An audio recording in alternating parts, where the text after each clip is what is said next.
Asangiddwa ng'afiiridde mu nnyumba ye Nakibule Hadija ow'emyaka 65 era nga kigambibwa nti yandibanga amaze wiiki nnamba mu nnyumba kuba omulambo gwe gusangiddwa gutandise okuvunda.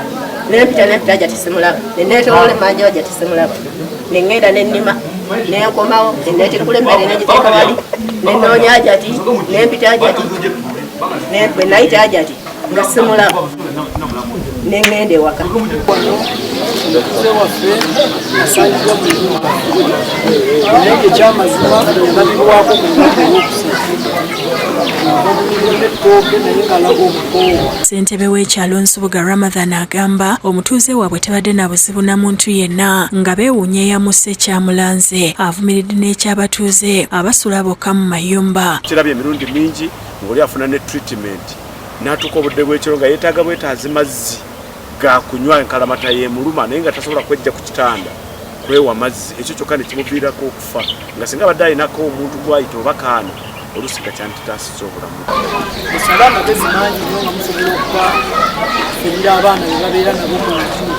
Ono omukadde oba oliawo yalina obuyambi singa badde alina omuntu abeera nabo. Omwogezi wa poliisi mu bbendobendo ly'e Masaka Twaha Kasirye ategeezezza nga poliisi bwetandise okunoonyereza ku nfa y'omugenzi ne yeebaza n'abatuuze ababatuusizzaako amawulire. Guno gujjiddwayo ntwalwa mu ddwaliro ekkulu e Masaka gukeberebwe tulabe lwaki embeera yali bwetyo. Oluvannyuma ejjeewo omulambo ne gutwalibwa mu ggwanika ly'eddwaliro ekkulu e Masaka okwongera okwekebejjebwa. Ebyo bibeereddewo nga waliwo abazadde abasobeddwa eka ne mu kibira olwa muwala waabwe okubula nga 28 Desemba omwaka oguwedde nga n'okutuusa kati tebaddangamu kumulaba. Eyabula ye Fiona Hanya Colette ow'emyaka 15 nga nnyina babiri Christine agamba yabula agenda wa kitaawe omuto ku kyalo Wunga mu ggombolola y'Ebbaale okulya olusooka omwaka wabula n'atatuuka. Ye n'ayagala akomewo okuva eri e Bukerere okujjawa okujja e Kayunga 28 awo yabulira kati amaze wiikisi 3 nga tumunyonya naye tetumulabako. Babiri gwe tusanze ku poliisi e Kayunga agenze ku ofiisi y'amaka okubannyonnyola ku kubula kw'omwana ono era nti ensonga zimutabulidde amaka. Kubyeyo amasimu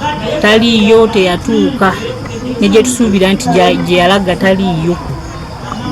Bino abibuulidde Collins Kafeero ow'eddembe ly'obuntu era ono asabye buli alabye ku mwana ono amukwasa ab'obuyinza. Tetumanyi waali oba ali luddawa oba aliwa naye tusaba omuntu yenna amulina amututwalire ku poliisi. Tubasaba nti mutuyambe omuwala oyo alina ebigambo bitono naye omuyita nti Fiona ayitaba.